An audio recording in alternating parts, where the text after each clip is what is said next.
పాకిస్తాన్ వాళ్ళు మాటలు చెప్పడానికి తప్ప చేతల్లో ఎందుకు పనికిరారు అన్న విషయం నిన్న బంగ్లాదేశ్ పాకిస్తాన్ మధ్య జరిగినటువంటి వన్డే మ్యాచ్లో తేలిపోయింది. ఎంత దారుణంగా ఎంత ఘోరంగా ఓడిపోయారు వీళ్ళంటే బంగ్లాదేశ్ మీద కనీసం ఒక పోటీ ఇవ్వలేకపోయారు. ఓడిపోవడం తర్వాత సంగతి. బంగ్లాదేశ్ వాళ్ళు కూడా అది ఒక పోటీగా చూడలేకపోయారంటే ఇంకా అంతకంటే అవమానం ఏముంటుంది. నిన్న జరిగినటువంటి వన్డే మ్యాచ్ లో కేవలం 30-31 ఓవర్ల లోపే వీళ్ళు 114 చేసి ఆల్అౌట్ అయిపోయారు. ఎంత దారుణం ఇది. పోనీ బంగ్లాదేశ్ ఏం చేసింది? పోనీ కనీసం 25 ఓవర్లు 30 ఓవర్లు ఆడిందా ఆ స్కోర్కి అంటే అది లేదు. కేవలం 16 ఓవర్ల లోపే పూర్తిగా ఫినిష్ చేసింది. కేవలం 2 వికెట్ల తేడాతో, అంటే 2 వికెట్లు నష్టపోయి విన్ అయితే చేసింది. అంటే అది ఎంత ఘోరం. మళ్ళీ వీడు ఏమన్నాడు, బోమ్రాతో పోల్చాడు. ఇప్పుడు షాహిద్ అఫ్రీది ఏమంటున్నాడు, మా వాళ్ళు బ్యాటింగ్ చెత్తగా చేశారు అన్నాడు.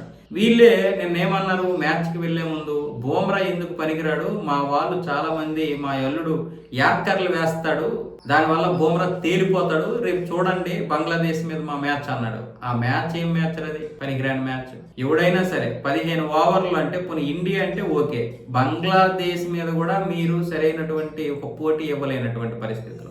అంటే బంగ్లాదేశ్ని మీరు కనీసం ఒక కట్టడి చేయలేకపోయారు. అంటే ఒక 25 ఓవర్ల వరకు కూడా తెచ్చుకోలేకపోయారు. వాళ్ళకి అది ఒక టార్గెటే కాదు. బంగ్లాదేశ్ వాళ్ళు అది ఒక టార్గెట్ గా చూడలేదు. వాళ్ళు ఎంత అవమానంగా చూశారంటే, ఇదేంటిది మరి ఇంత దారుణంగా అవుట్ అయిపోయారు, అంటే మనకి బ్యాటింగే లేదా అన్న విధంగా వాళ్ళు ఫీల్ అయిపోయారు.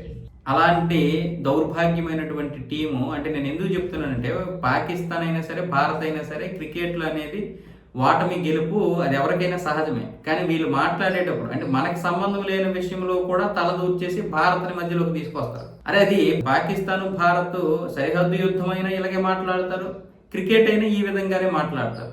వీళ్ళ బుద్ధి ఎప్పటికీ మారదు. ఇది చెప్పడానికి ఈ విషయం అయితే చెప్తున్నాను.